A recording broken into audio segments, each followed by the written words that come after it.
Close your eyes for just a moment. Think back to your earliest memory. Not the facts of it, but the feeling of it. Did you feel different? Like you understood things you shouldn't have understood yet?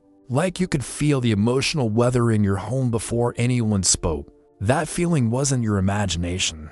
It was the beginning, the first whispers of who you were becoming. Today, let's trace the thread back. Let's understand what happened in those formative years that created the deeply feeling, intuitively knowing, beautifully complex person you are today. Before you knew the word empathy, you were living it. You were the child who cried when other children cried, who felt tense when the adults were tense, even if they were smiling. You didn't just witness emotions, you absorbed them.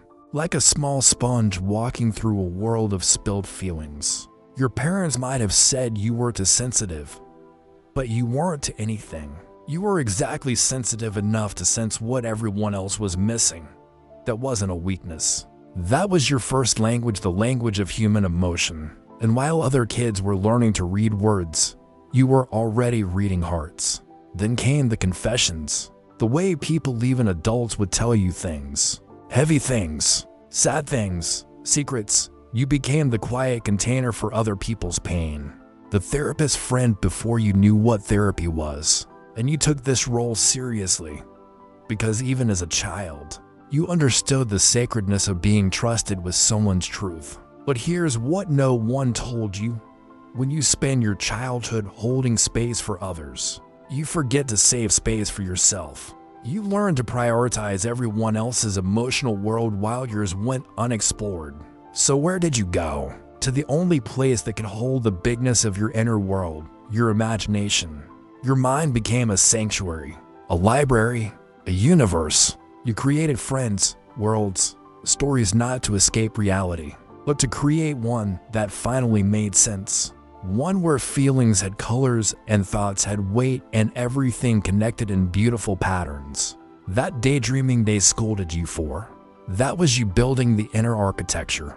That would one day help you navigate the complexity of being human and fairness. Oh, fairness mattered to you in a way that seemed excessive to everyone else.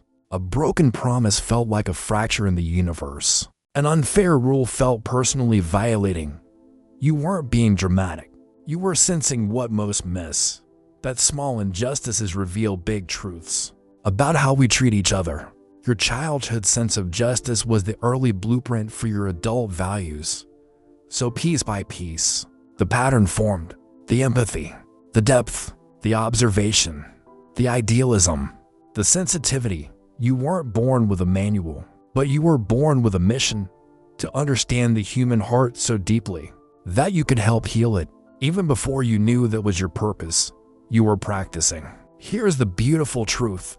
Those childhood experiences weren't wounds that broke you. They were the forge that shaped you. That sensitivity became your depth. That observation became your insight. That empathy became your gift. You weren't too much as a child. You were exactly what the world needs more of. So I want you to do something for the child you once were. Thank them. Thank them for feeling so deeply, for caring so much, for staying soft in a world that tried to make them hard. And if this connected with you, if you saw your own childhood reflected here, do us both a favor and hit subscribe, because this is just the beginning of understanding yourself. We have so much more to explore together about living fully as this beautiful, complex, deeply feeling person you were always meant to be. Leave a comment telling me which part of your childhood story resonated most. Let's create a space where we finally understand where our magic came from. Until next time, remember, your sensitivity isn't a scar from childhood. It's the fingerprint of your purpose.